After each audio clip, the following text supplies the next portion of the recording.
Selain adanya um, selain adanya what do we call it?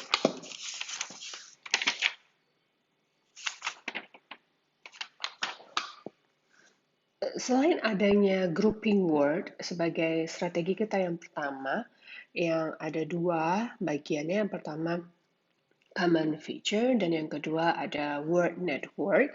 Di sisi lain ada juga jenis strategi yang sudah diuji cobakan juga tentunya oleh para ahli untuk meningkatkan pengetahuan, meningkatkan cara mengetahui vocabulary, mengingat vocabulary dan memperbanyak vocabulary.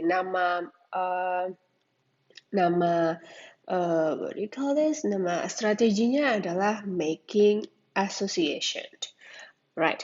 Making association. Yang di sini saya hanya memiliki satu jenis strategi kecilnya yaitu word bank.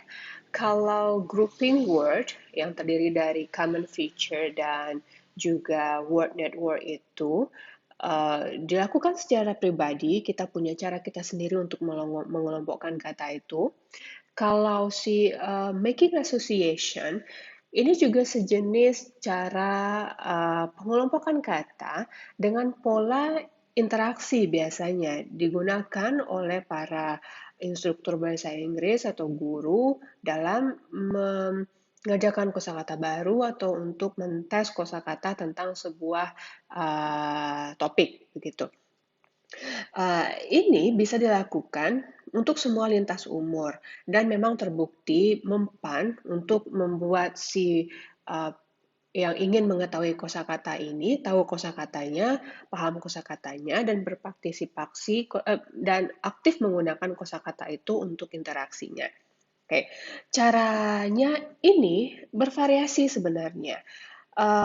Dengan pola word back ini, biasanya ini ada di sebuah kelas, mungkin dulu gurunya atau instrukturnya, atau mungkin dengan teman-teman. Nah, ini juga fun dilakukan dengan teman-teman untuk lebih aktif dan saling mengingatkan kosakata. Biasanya ada sebuah paper bag yang ada di kayak kantong paper bag ya, kantong untuk makanan dari kertas itu. Biasanya di sananya itu adalah medianya dan kemudian ada beberapa kata yang terpisah letaknya. Kayak ada banyak disediakan oleh guru. Satu paper bag ini dan beberapa kata yang sudah di-cut dan dipotong. Nah, kata ini misalnya ada book, saya ambil yang paling sederhana aja lah ya, table, dan juga speak. Misalnya katanya adalah ini. Lalu, uh, memulainya salah satu gurunya akan menyuruh salah satu siswa untuk mengambil sebuah kartu. Misalnya dia ambil kartu book. Setelah dia ambil kartu book, dia akan mengambil koneksi kata-kata apa saja yang lainnya yang relate dengan book. Book. Misalnya kata selanjutnya adalah reading. Gurunya menyuruhkan sebutkan 5 misalnya. Book, reading, reader. Boleh. Book, reading, reader, shop, Gramedia, atau shelf. Semuanya sampai targetnya tercapai. Lalu setelah selesai kartu ini, dia akan letakkan kartunya ke sini. Nah, di pertemuan selanjutnya begitu juga dengan table. Table diambil oleh siswa yang lain, table. Fried rice, lamb, apapun yang terkait dengan table. Flower, you can put all the words relate with your first card sampai targetnya terpenuhi. Begitu juga setelahnya masuk ke sini lagi, katanya disimpan di dalam bag itu. Lalu speak, speak, partner, loud, um, silent. Many words come in the student's mind sampai targetnya terpenuhi. Setelah selesai, dia masukkan lagi ke sini. Yang selanjutnya adalah uh,